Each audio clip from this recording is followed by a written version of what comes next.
नमस्कार दोस्तों, स्वागत है आपका मेरे YouTube चैनल गुरु मंत्र बाई मोनिका में। आज हम बात करेंगे यहाँ पे कि क्यों हमारे सिलेक्शन नहीं हो रहे, है ना। हम इतनी मेहनत कर रहे हैं फिर भी सिलेक्शन नहीं हो रहा। हम बहुत ज़्यादा पढ़ रहे हैं फिर भी हमारे जो मिनिमम मार्क्स हैं वो नहीं आ पा रहे।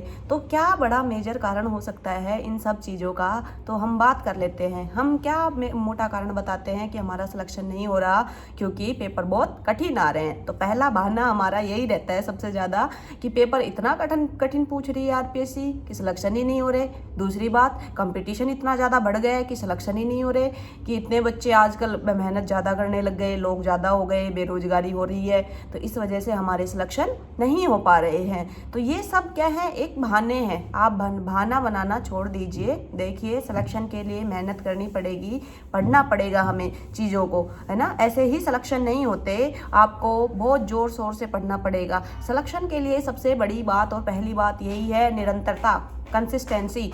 अगर आपके अंदर कंसिस्टेंसी नहीं है, डिसिप्लिन नहीं है, तो सिलेक्शन नहीं हो सकता। तो उसका लिए आपको निरंतर प्रयास करना पड़ेगा। आज उठने का मन नहीं कर रहा तो भी उठना पड़ेगा, आज पढ़ने का मन नहीं कर रहा तो भी पढ़ना पड़ेगा। चाहे पढ़ो 2 घंटे, आप 8 घंटे पढ़ते हो एक दिन, और किसी दिन आप बीमार हो गए या कोई और कारण हुआ तो भी आपको पढ़ना तो पड़ेगा। चाहे आप 2 घंटे पढ़ो, 3 घंटे पढ़ो, लेकिन पढ़ना पड़ेगा। ये कंसिस्टेंसी बनेगी। जब डिसिप्लिन होगा तब जाके आप सफल होंगे, तब जाके आपके सिलेक्शन होंगे। जो बड़े बड़े उद्योगपति हैं उनका उदाहरण ले लीजिए कि क्या वो एक दिन बीच में काम करना छोड़ देते हैं या फिर वो महीने भर काम नहीं करते। उन्हें कमाने की क्या आवश्यकता है। अनिल अंबानी है या फिर मुकेश अंबानी है या फिर और भी कोई भी है, जैसे अडानी परिवार है, जिनके पास इतने पैसे हैं, उनको काम करने की क्यों ज़रूरत है। उनके पास तो इतने पैसे हैं कि वो चाहे बैठ के, तो उनकी तो 2-4 पीढ़ियाँ भी बैठ के खा सकती है, लेकिन फिर भी वो हर रोज़ उठते हैं, हर रोज़ मेहनत करते हैं और हर रोज़ और ज़्यादा कमाने की कोशिश करते हैं। तो हम क्यों नहीं कर सकते ये सब चीज़ें। हमें भी तो यही जिद होनी चाहिए ना कि जब तक हमें हमारा लक्ष्य प्राप्त नहीं हो जाता तब तक हम मेहनत करें। और उस मेहनत के लिए हमें कठिन परिश्रम करना पड़ेगा, और परिश्रम के साथ निरंतरता बनानी रखेगी।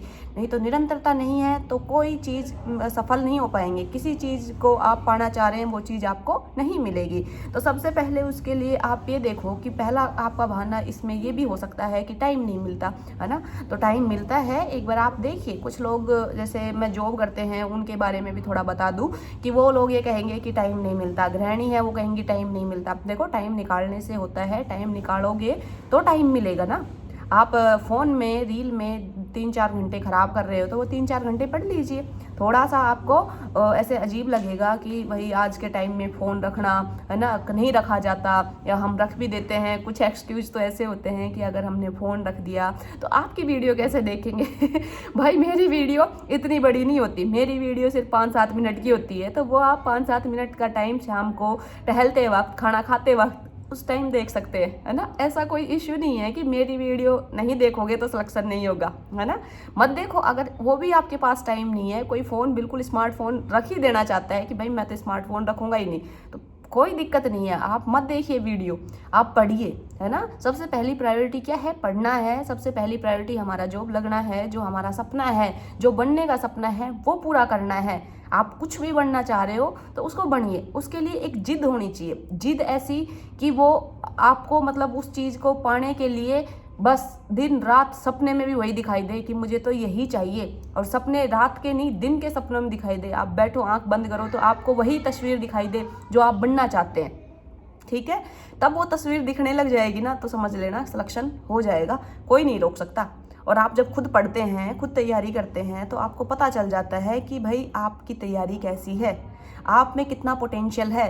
जिस दिन आपने अच्छे से तैयारी करी है ना, बिल्कुल मेहनत से तैयारी करी है, अपने दम पे तैयारी की है ना, उस दिन आप पेपर होने से पहले ये बता दोगे कि यह सिलेक्शन है, पेपर कमाए आप 100% है, कोई ना रोक सके अपना सिलेक्शन को, ठीक है। इतना कॉन्फिडेंस आ जाता है। अगर हम अच्छे से और सिस्टमेटिक ढंग से पढ़ते हैं तो फुल कॉन्फिडेंस आता है। मैंने इतने पेपर दिए हैं तो मुझे लगभग पेपरों में ये लग जाता था, कुछ में जिनमें तैयारी अच्छी करी है, कि हाँ मैं आपनो सिलेक्शन 100% हो जाना चाहिए। और भी नहीं तो भाई कोई कारणवश लास्ट में नहीं होता तो मान सकते हैं मेरी मेहनत की कमी होगी, या फिर कोई और कारण हो सकता है कि भाई फॉर्म गोले भरते वक्त प्रैक्टिस की कमी नहीं थी तो इसमें गड़बड़ कर दी, तो कहीं ना कहीं थोड़े बहुत उनसे रहे, मार्जिन से रहे, नहीं बाकी मुझे ऐसे लगता था कि हाँ भाई मैंने इसमें पढ़ लिया तो इसमें अब सिलेक्शन हो जाएगा। और जिसमें कमी रहती है ना तो उसमें पहले ही पता चल जाता है कि कमी है। आपका अंदर की अंतरात्मा जानती है आप कितना पढ़ते हो, कि इसमें कमी है तो अपना सिलेक्शन ना हो पाएगा, है ना। क्योंकि जब आप एकदम दिल से मेहनत करते हैं, जब आप ईमानदारी से मेहनत करते हैं, तो जो आपकी अंतरात्मा है वो झूठ नहीं बोलती, है ना। वो एकदम बढ़िया तरीके से आपको बताती है कि हाँ भाई यो तेरी औकात है ना, यो औकात से बाहर एग्जाम है या औकात के भीतर एग्जाम है ना। मेहनत तूने इतनी करी है तो अंतरात्मा बता देगी कि तेरी औकात में सही हो एग्जाम, हो जाएगा तेरा सिलेक्शन। और जो मेहनत कम करी है तो कह देगी भाई पहले ही कि तेरी औकात में ना है, तेरी बस की ना है इतनी मेहनत करनो, तो फालतू के माही एग्जाम देने जा रहा है, कोई दिक्कत कोई जरूरत नहीं है, मत जाए। तो इन सब चीज़ां ध्यान रखो, इन सब चीज़ां ध्यान रख कर जब पढ़ोगा ना और अपना आप से डेली पूछोगे ना तो उससे आपको पता चलेगा कि क्या थारी औकात है। और अपनी औकात डेली याद दिलाओ अपना आपने, दूसरा जरूरत नहीं है कि दूसरा की औकात दिखा रहा हो या कोई दूसरों थाने थारी औकात दिखाओ ना। अपनी औकात खुद देखनी है कि आप हम करने की क्या क्षमताएं हैं, और खूब क्षमताएं हैं करने की। अपन चाहे तो दुनिया को बदल सकते हैं। तो आप कम से कम दुनिया को बदलने से पहले खुद को बदलें, खुद जो बनना चाहते हैं वो करें, वो बने, उसके बाद फिर समाज की बारी आएगी। तो सबसे पहले खुद पे काम करें, ठीक है जी। और इतिहास तो गवाह है ही, आप सबको पता है कि इतिहास गवाह है। इतिहास कभी भी बहाने बनाने वालों से तो बना नहीं है, हमेशा जो जिसने जिद की है उसी ने इतिहास बदला है। अब इतिहास के बड़े बड़े लोगों के नाम उठा के देख लो, है ना। जैसे नेपोलियन है, सिकंदर है, कितने लोग थे ना जिन्होंने खूब मतलब ये चाहा कि मैं पूरे इस संसार पे राज करूं। जिद थी ना, अकबर था, तो सबकी जिद थी, किसी का ये नहीं था कि भाई हाँ मेरे को मोटिवेशन चाहिए। उनको था क्या मोटिवेशन, उस टाइम कोई मोटिवेशन देने वाला था क्या। खुद के अंदर एक जिद डेवलप करो। और जिद कैसे डेवलप होएगी, दिन रात आप जो बनना चाह रहे हो उसके बारे में सोचो, तो उसके बारे में अपने आप अंदर से आग लगेगी, है ना। बहाने बनाने से कुछ ही नहीं होए कि हाँ ठीक है बनना तो है पर आज टाड़ करा, कल से बन लेंगा, कल बढ़ लेंगा, यो सबसे काम ना चले। कल ना आज ही, अभी कुछ करांगा तभी जाके कुछ होगा, है ना, तभी जाके हम कुछ कर पाएंगे। तो ये नहीं करना है कि मूड को ना पढ़ना, मूड हो या ना हो पढ़ना है तो पढ़ना है ना। नहीं तो कुछ करना नहीं है तो फिर सब हटा दो, उठा के बैठ जाओ।